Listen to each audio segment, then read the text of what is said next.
ओम परम तत्वाय नारायणाय गुरुभ्यो नमः। ओम परम तत्वाय नारायणाय गुरुभ्यो नमः।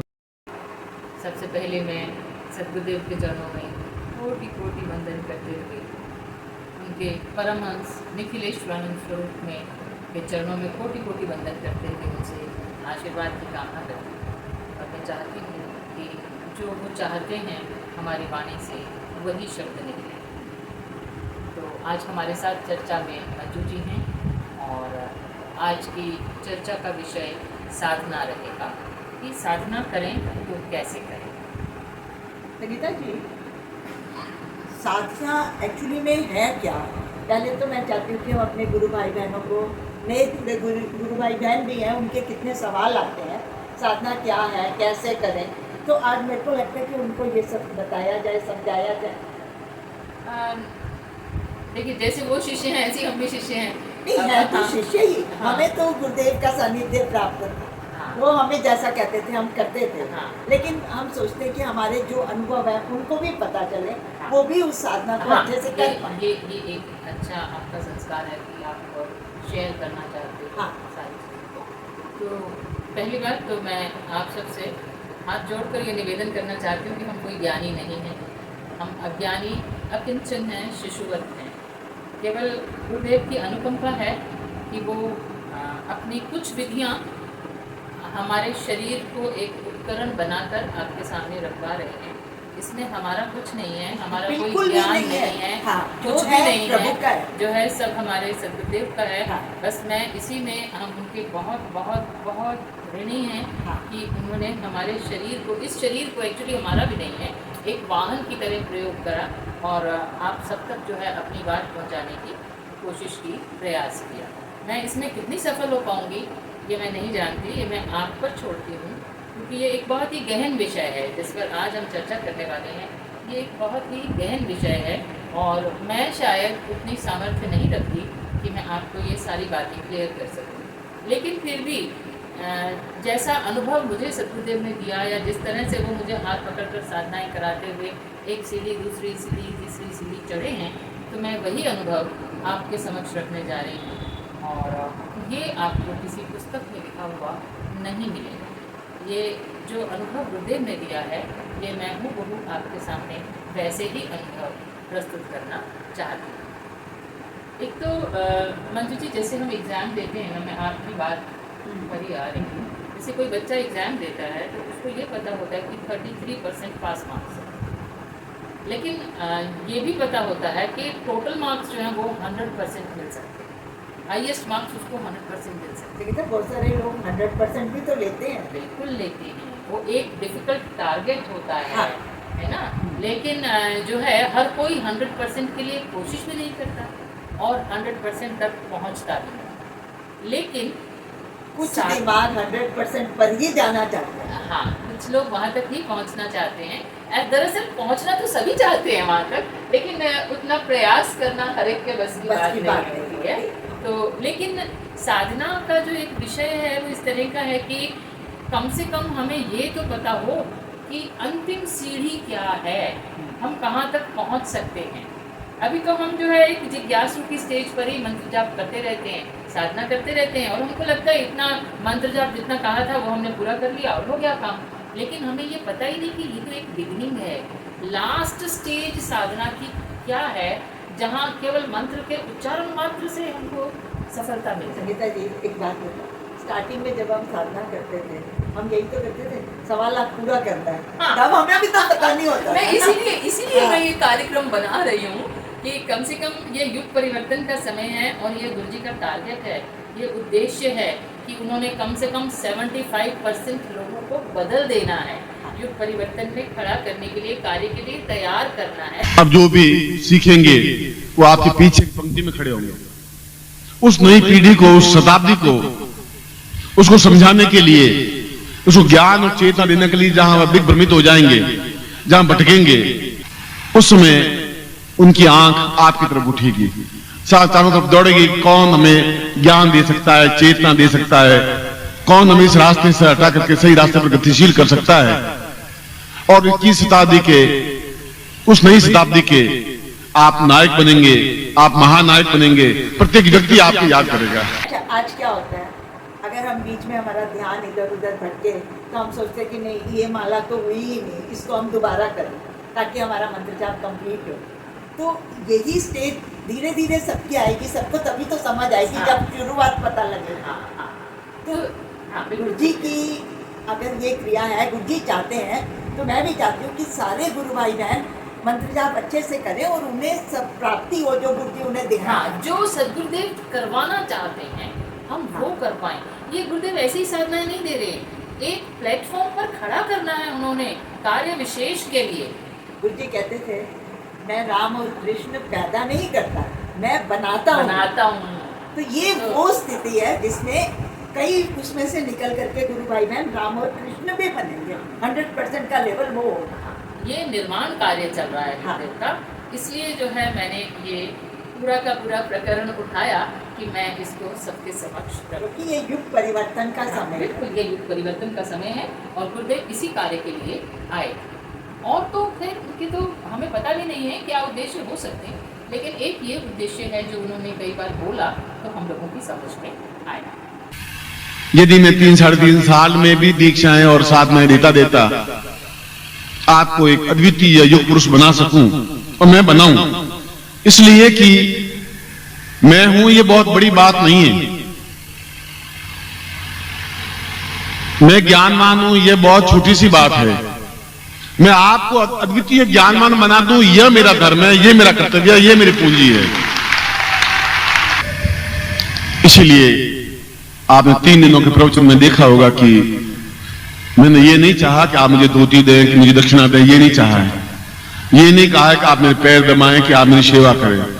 ये भी नहीं कहा है कि आप मेरी आरती उतारें, मैंने आरती भी बंद कर दी। केवल ये उद्देश्य रहा है कि मैं इनको बिल्कुल तैयार कर दूं, शेर की तरह दहाड़ते हुए इनको इनकी स्थिति समझा दूं, ये बता दूं तुम कौन हो, ये बता दूं तुम कौए नहीं हो, तुम हंस हो और मानसरोवर का हंस हो, जा उड़ते हुए गतिशील होते हुए मानसरोवर में डुबकी लगाने में समर्थ हो, क्योंकि तुम मेरे शिष्य हो, तुम समर्थ हो, तुम योग्य हो। अब हम आते हैं अपने विषय पर कि साधना है क्या और साधना को किस तरह से किया जाए। देखिए, जो इसकी प्रथम सोपान है ना इसका, वो तो यही है कि हम उपकरण तलाशते हैं। अरे यंत्र नहीं मिला, अरे माला नहीं मिली, तो अब कैसे होगा मंत्र जाप, वो कंसर्न माला नहीं मिली तो हम नहीं कर सकते।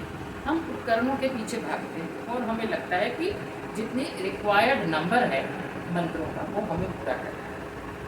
वो एक शुरुआत की स्टेज है। शुरुआत में हर कोई इसी स्थान पर रहता है, इसी स्टेज पर होता है, और इसको हमें केवल जिज्ञासु की स्टेज कहते हैं, ये साधक नहीं है।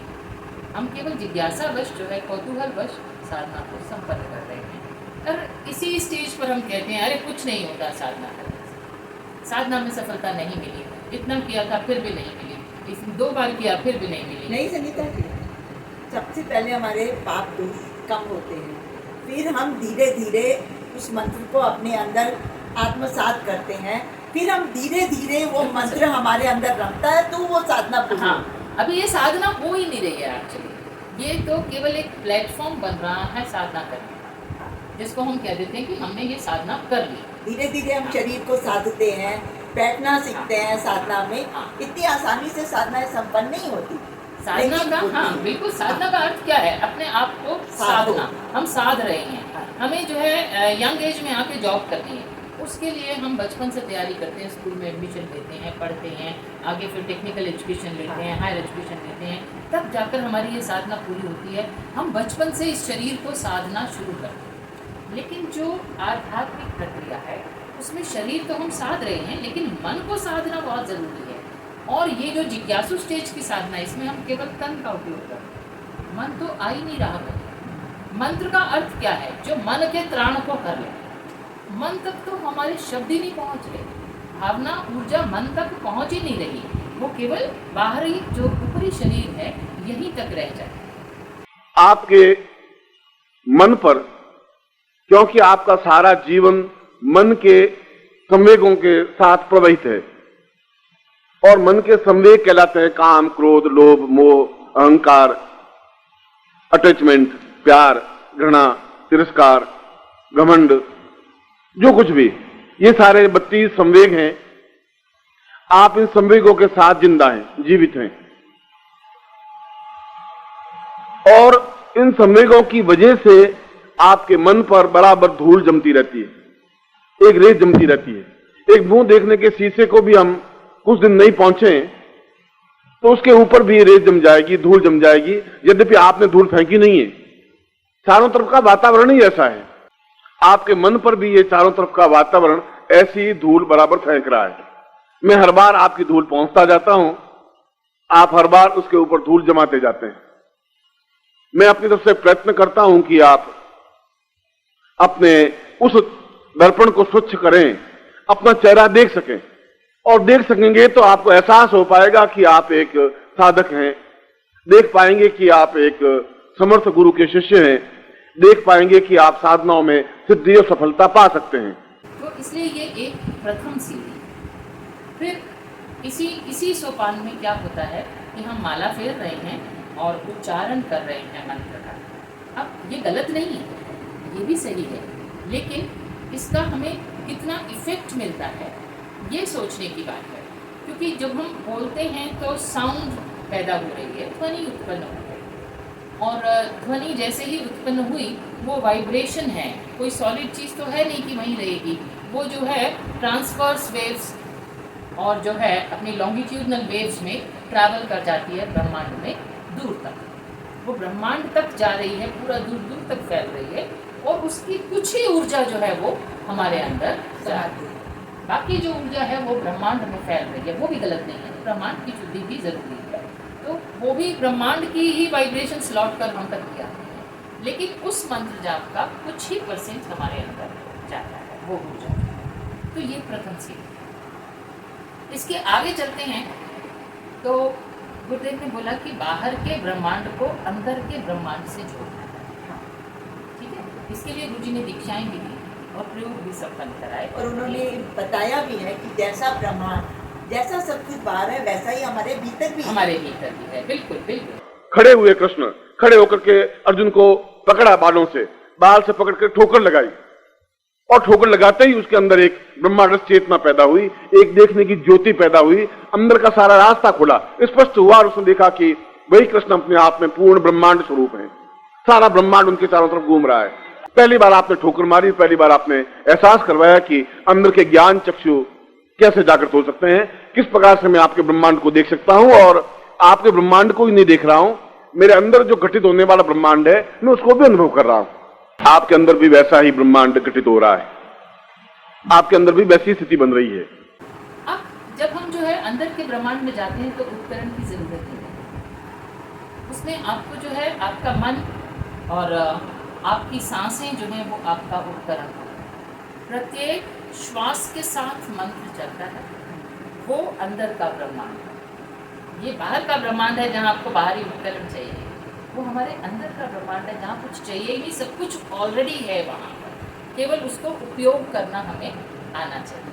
तो उन उपकरणों का, मानसिक उपकरणों का उपयोग करना हमें आए। किसी ने मुझे कहा कि बहन जी मुझे लक्ष्मी साधना करनी है और मुझे माला नहीं मिल रही, कमल करते कि माला उपलब्ध नहीं हो रही।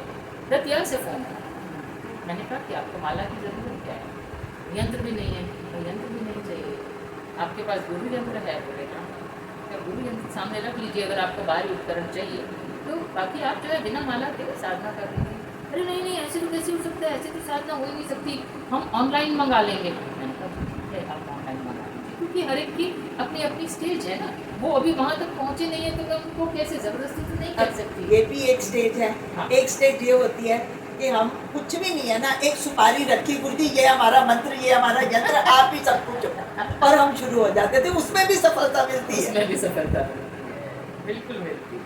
ये तो गुरु यंत्र हो तो हमारी तो बल्ले बल्ले होती थी, हम कहते थे और कुछ चाहिए ही नहीं, गुरु ही तो सब कुछ है। अभी जो है सेकंड स्टेज जो आई, हाँ। अंदर के ब्रह्मांड में आपको उपकरण नहीं चाहिए। मैंने आपको पहले भी बताया कि आप एक माला करने में कितना समय लगता है, उसको जो है देख लीजिए कर माला से करके, और जितनी माला करनी है उससे मल्टीप्लाई करके घड़ी पर समय देखकर उतना समय आप मंत्र जाप कर लीजिए, आपकी साधना होगी। अब वहाँ आपको मंत्र का गुंजरण नहीं करना है, आप मन ही मन कर सकते हैं। यदि आप गुंजरण भी करना चाहें तो उसकी भी मनाही नहीं है, ऐसा आप समय देखकर अपना कर सकते हैं। शुरू में गुंजरण होगा, उसके बाद धीरे धीरे जब पूरी तरह से मन उस मंत्र से आत्मसात हो जाएगा, तब वो असली साधना शुरू होगी। अभी शुरू तक में आपकी साधना शुरू एक नहीं साथ हुई शुरू है। नहीं होती एकदम से। फिर इसकी जो तीसरी स्टेज है वो है गुरु चरणों का ध्यान करके साधना करना। अब गुरु चरणों का ध्यान कहाँ करें? दो जगह है, या तो आज्ञा चक्र है या तो अनाहत चक्र है।